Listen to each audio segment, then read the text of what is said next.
Hari ini kita akan memulai chapel kita, dan sebelumnya kita akan berdoa dulu sebelum kita membaca firman Tuhan. Ayo kita berdoa. Bapa di surga, Bapa yang kami kenal dan kami sembah di dalam nama Tuhan Yesus Kristus. Pada hari ini Tuhan, kami mau chapel, kami mau memuji Tuhan, kami mau mendengarkan firman Tuhan. Tuhan Yesus tolong kami semua supaya kami boleh mendengarkan firman Tuhan, dan kuasa Roh Kudus-Mu memampukan kami untuk melakukannya dalam kehidupan kami hari lepas hari. Terima kasih Tuhan Yesus, berkatilah kami semua yang ada di tempat ini ketika di dalam mendengarkan firman Tuhan. Terima kasih Tuhan, di dalam nama Yesus kami sudah berdoa. Amin. Anak-anak, kita akan membaca firman Tuhan. Pada hari ini kita akan membaca firman Tuhan. Miss Lastri akan membacakan untuk kita semua dari Kisah 16 ayat 19 sampai 35. Demikian firman Tuhan. Kepala penjara Filipi. Ketika tuan-tuan perempuan itu melihat bahwa harapan mereka akan mendapat penghasilan lenyap, mereka menangkap Paulus dan Silas, lalu menyeret mereka ke pasar untuk menghadap penguasa.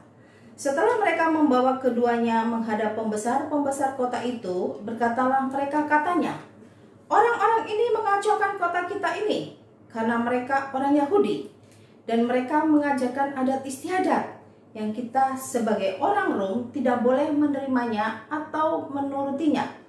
Juga orang banyak bangkit menentang mereka." Lalu pembesar-pembesar kota itu menyuruh mengoyakkan pakaian dari tubuh mereka dan mendera mereka. Setelah mereka berkali-kali didera, mereka dilemparkan ke dalam penjara. Kepala penjara diperintahkan untuk menjaga mereka dengan sungguh-sungguh sesuai dengan perintah itu. Kepala penjara memasukkan mereka ke ruang penjara yang paling tengah dan membelenggu kaki mereka dalam pasungan yang kuat. Tetapi kira-kira tengah malam, Paulus dan Silas berdoa dan menyanyikan puji-pujian kepada Allah, dan orang-orang hukuman lain mendengarkan mereka. Akan tetapi terjadilah gempa bumi yang hebat, sehingga sendi-sendi penjara itu goyah, dan seketika itu juga terbukalah semua pintu dan terlepaslah belenggu mereka semua. Ketika kepala penjara itu terjaga dari tidurnya dan melihat pintu-pintu penjara terbuka, ia menghunus pedangnya hendak membunuh diri, karena ia menyangka bahwa orang-orang hukuman itu telah melarikan diri. Tetapi Paulus berseru dengan suara nyaring, katanya, "Jangan celakakan dirimu, sebab kami semuanya masih ada di sini." Kepala penjara itu menyuruh membawa suluh, lalu berlari masuk, dan dengan gemetar tersungkurlah ia di depan Paulus dan Silas.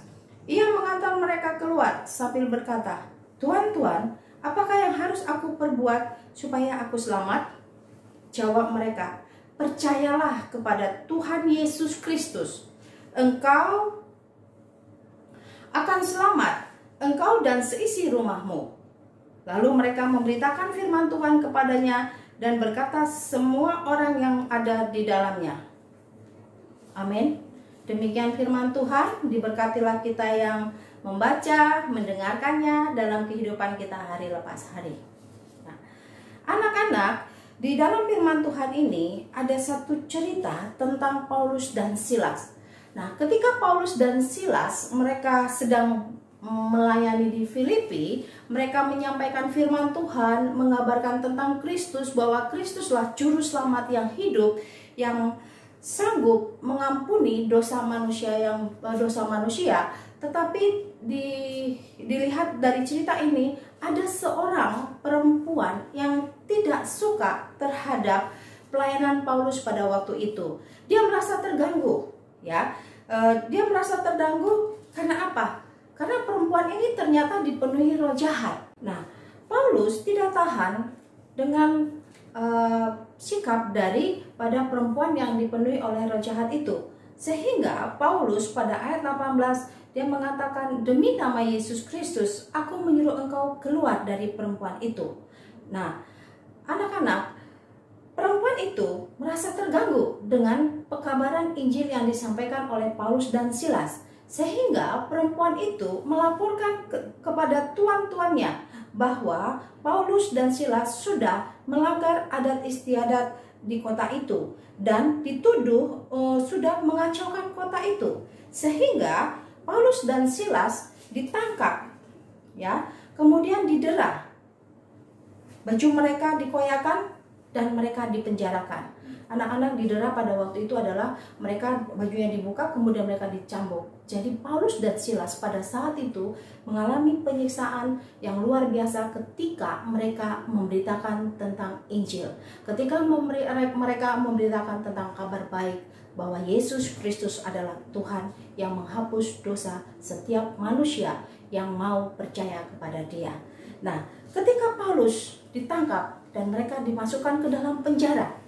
Di penjara, anak-anak, Paulus tidak hanya di dalam penjara yang biasa saja, tetapi dimasukkan di dalam ruang penjara yang paling tengah dan diawasi dengan ketat. Bahkan kakinya pun dibelenggu. Maksudnya dibelenggu itu diikat. Supaya apa? Supaya Paulus dan Silas tidak bisa melarikan diri.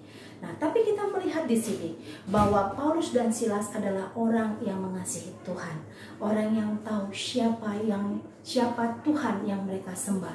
Mereka sangat dekat dengan Tuhan, yaitu dengan Tuhan Yesus Kristus. Nah, pada malam hari, ya, di penjara itu tidak enak, di belenggu itu tidak enak, ya.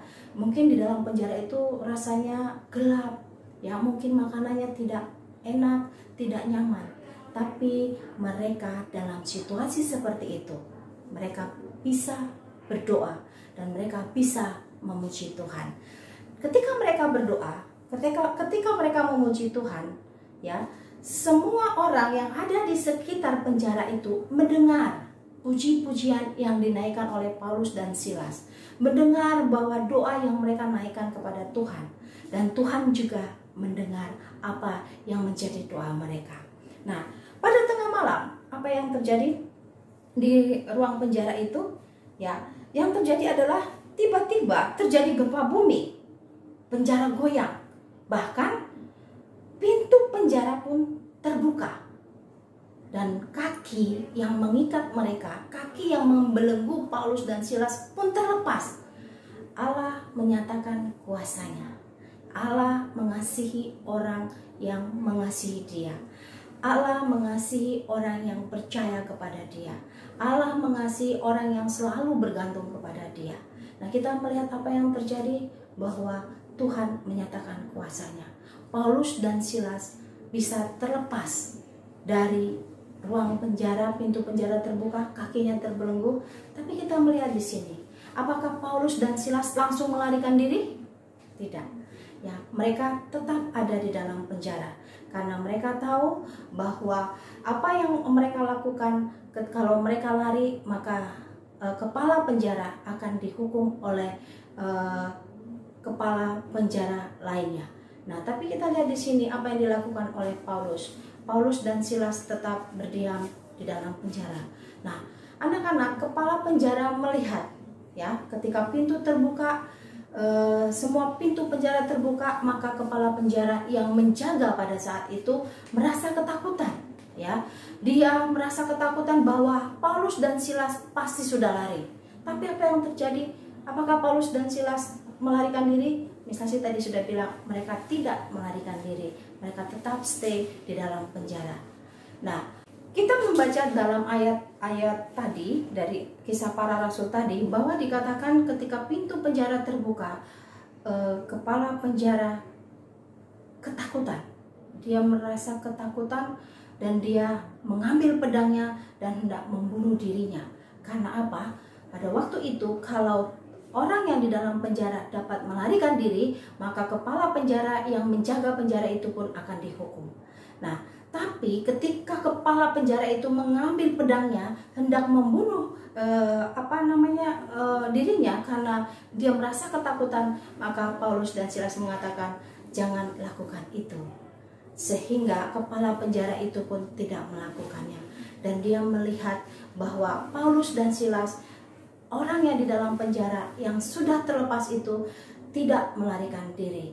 Nah, anak-anak kepala penjara ini pun melihat Paulus dan Silas tidak melarikan diri. Kemudian Paulus dan Silas menceritakan tentang diri mereka, menceritakan tentang Kristus. Kenapa mereka tidak menggunakan kesempatan itu melarikan diri, tidak menggunakan waktu itu untuk pergi, tetapi Paulus dan Silas tetap di situ karena mereka punya tujuan, yaitu memberitakan Injil.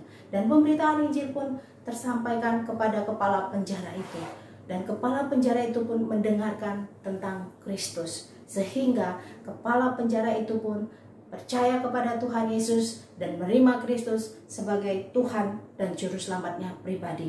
Dalam firman Tuhan ini, apa yang kita dapat pelajari dari firman Tuhan ini, dari Paulus dan Silas? Kita belajar bahwa dalam situasi yang begitu menderita, dalam situasi yang begitu